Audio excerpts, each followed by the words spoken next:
how are you? Welcome back to the Burnout Girl. Today I prepared a video that follows up the experience of coming to Europe to study, and it's about 5 things I wish I knew before studying in Europe.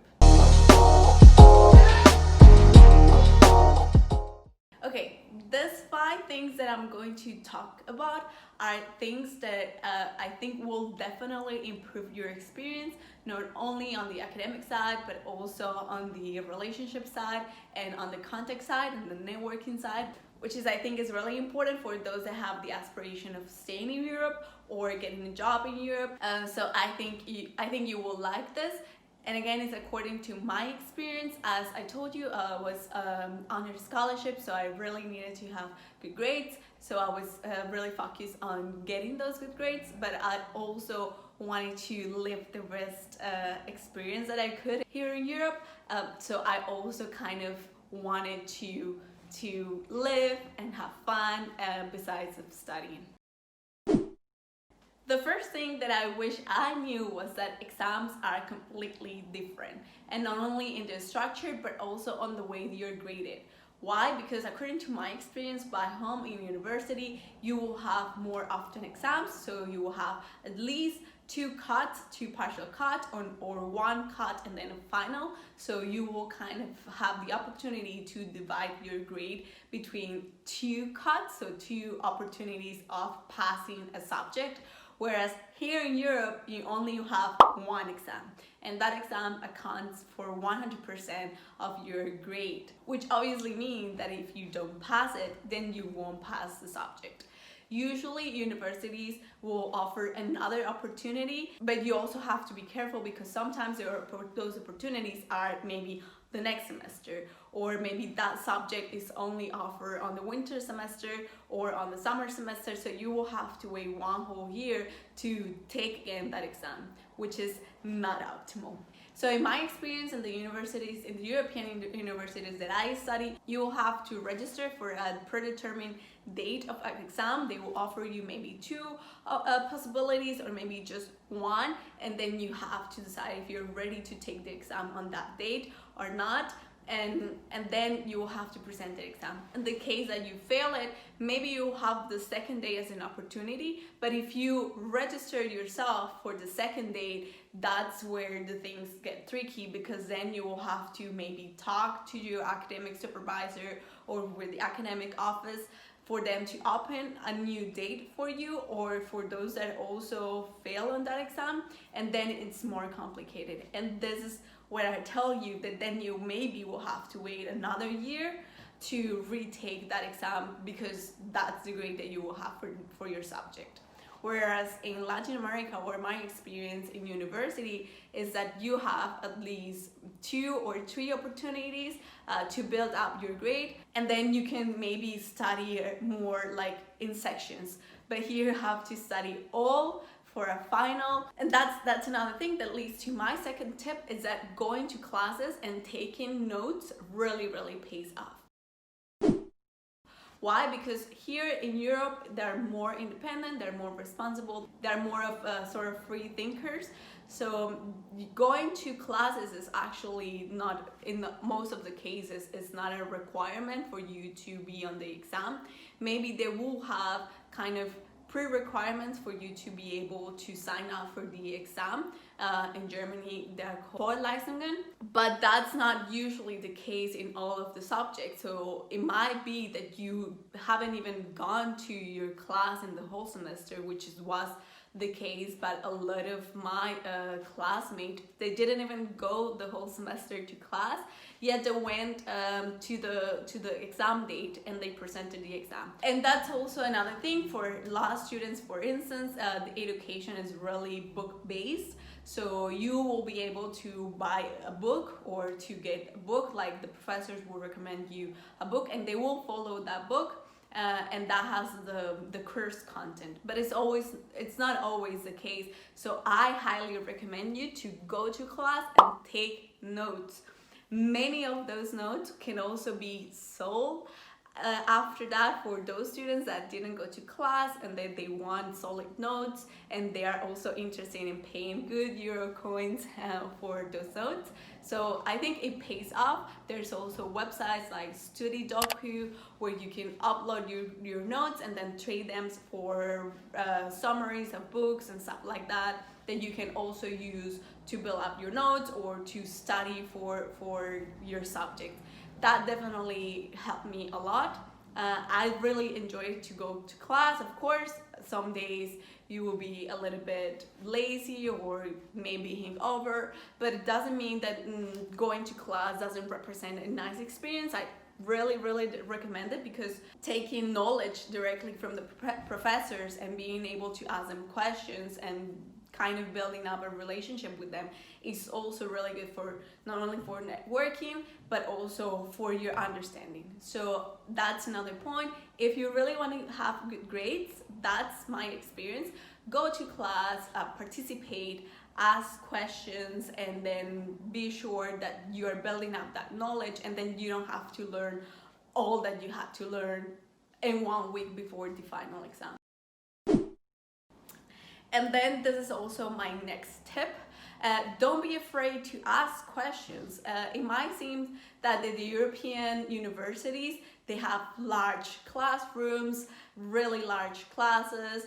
Maybe not all the students will go, but the professors seem a little bit distant, whereas in Latin America, or at least back home in my university, we had smaller classrooms with not so many people. So it was a little bit more kind of one-to-one.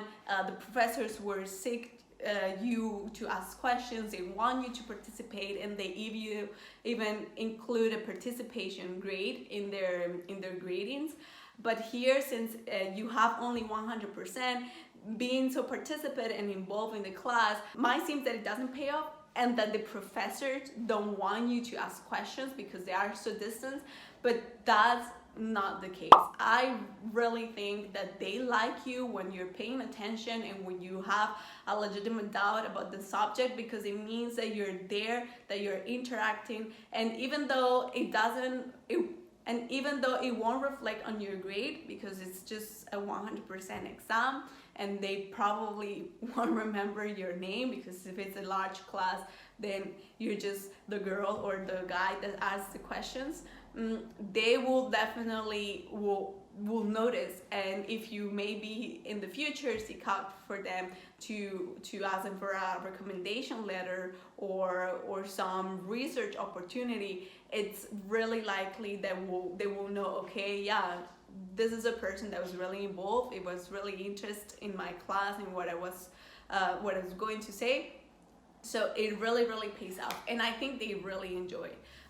Now with the digital area and the whole pandemic, I know there are professors that actually are kind of encouraging a lot their students to turn on the camera because they want to see that you are paying attention. So it might seem, because of the structure of the classrooms, that you are distant to your professor, but believe me, all professors want participative people. They want to interact, they want people that are replicating, that are good, like following the discussion. So please ask questions. It's also good experience for you because you will just be able to solve all your questions before the exam, and it will make your brain think more and kind of grasp the subject before you actually have to really learn it.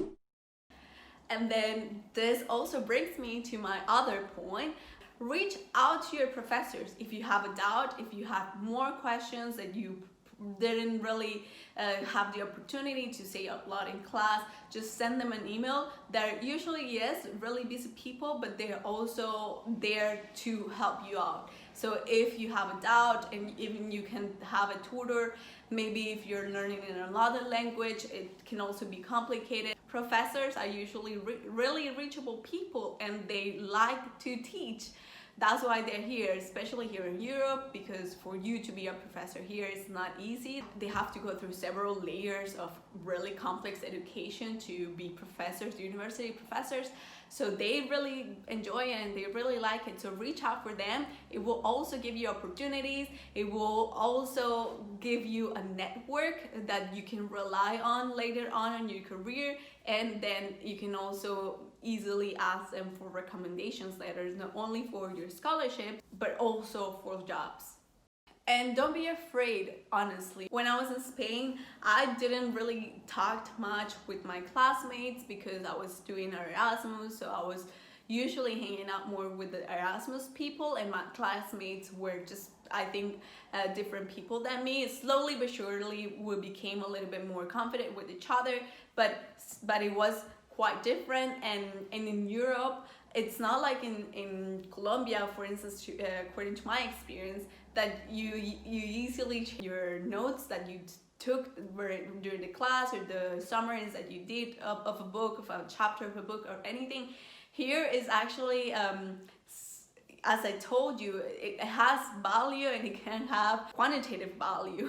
And so for you to ask someone else for them to pass you their notes, it can be complicated. So for me, it was just easier to approach the professors, ask them directly my questions, and then just study through my books.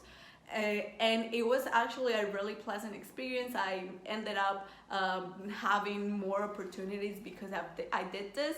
And then last but not least, to improve your whole experience as a foreign student, you need to join international students groups. For instance, here in Europe, there's one that is really famous, that is for Erasmus students, but not only limited to that.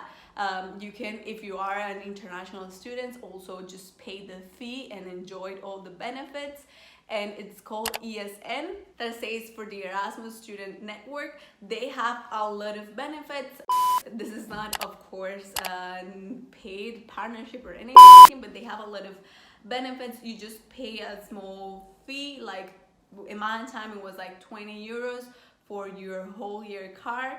Then you can access to a lot of events. They will do parties from Wednesday to Sunday. They also do movie clubs in the language of the country, so you can learn a little bit faster the language. They will also do tandems, so you can meet other international students. They will also do kind of small trips around the area. And for me, that was a quite good discovery, and it was really a fine experience for a really small amount, because I think you even have discounts in museums, you have discounts in Ryanair, you have discounts in like shops and stuff like that, because you are part of a student network. So I highly encourage that if you are here in Europe, even though you're not Erasmus, or if you're Erasmus even more so, please join to this Erasmus Network student, because it's really good and it will make your experience way more fun. And that was it. That was the 5 things that I wish I knew before coming to study here in Europe. I think you're really going to appreciate it, because it's kind of an insight that I wish I also knew before coming here, and I will be a little bit more prepared and wouldn't have missed out some experiences or some opportunities. So I hope you liked it, and if you have other tips, if you have video requests or anything that I can maybe help you out with your whole trip of coming to Europe, please just let me know. Also, please don't forget to like this video, then subscribe. Also, I will keep uploading videos probably every week, and I'm hoping to keep coming up with great ideas to help you with this quest of coming to Europe to study or to improving your life. And see you in a new video. Bye!